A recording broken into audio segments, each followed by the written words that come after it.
All right, so prep test 45, game 4. The export alliance consists of exactly 3 nations, X, Y, Z. Each nation in the alliance exports exactly 2 of the following 5 crops. All right, we've got O, R, S, T, and W. Each of these crops is exported by at least one of the nations, so that means that one of these crops is exported exactly twice to make up that difference there. None of the nations exports both wheat and oranges. Okay. X exports soybeans if, but only if, nation Y does also. So here we have a biconditional. Okay. So X has soybeans if, but only if, Y has soybeans. Okay. And because it's biconditional, it doesn't matter that I just negated because it's going to be flipped both ways anyways. So essentially, yeah, if one of these guys exports soybeans, the other one does as well. If one of them doesn't export soybeans, the other one can't either. They either both do or neither of them do. If Y exports rice, then X and Z both export tea. So if X doesn't export tea or Z doesn't export tea, then Y doesn't export rice. 4, Y does not export any crop that Z exports. So if Z exports a crop, then Y does not export that crop. Okay, so whatever crop it is, if Z has it, Y does not have it. And if Y has it, Z does not have it. Okay, so that is how you would write that rule. If you look for the word any there, that's going to introduce a sufficient condition.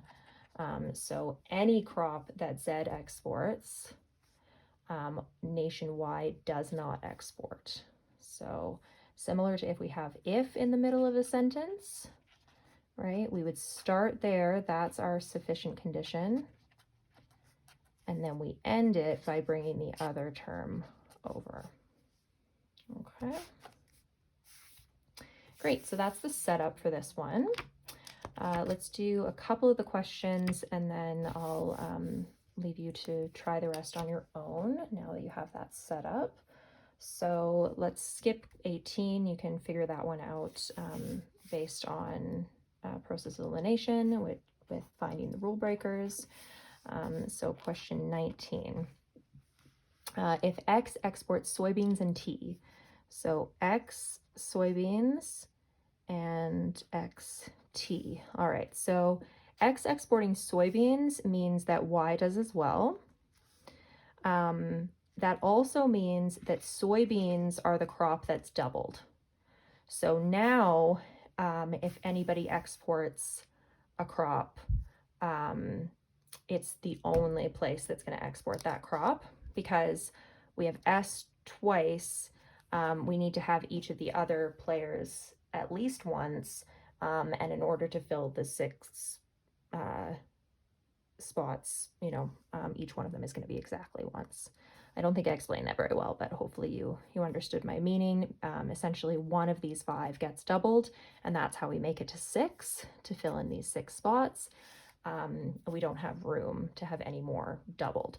So X is going to be the only player that exports T, which means that Z will not export T, which means Y can't export rice. Okay, X already has 2, Y has 1, Y can't have rice, Z is going to export rice. What could be true? Oh yeah, and W and O can't be together anyways. So those guys would have to be split up anyways. So could O export oranges? Yeah, no problem with that. Sorry, could Y export oranges, not O?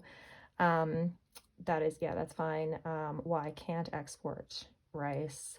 Y can't export tea. Z can't do soybeans, and Z can't do tea. So, yeah, Y can export oranges. That's fine. Question 21. Let's try that one. It cannot be the case that both nation X and nation Z export which one of the following crops? So X and Z exporting which one of the following crops? They can't both do soybeans because as soon as X does soybeans, so does Y. And we found our doubled crop. We can't triple that crop because then we only have 3 spots left, but we have 4 other crops. And each of these crops is exported by at least one of the nations.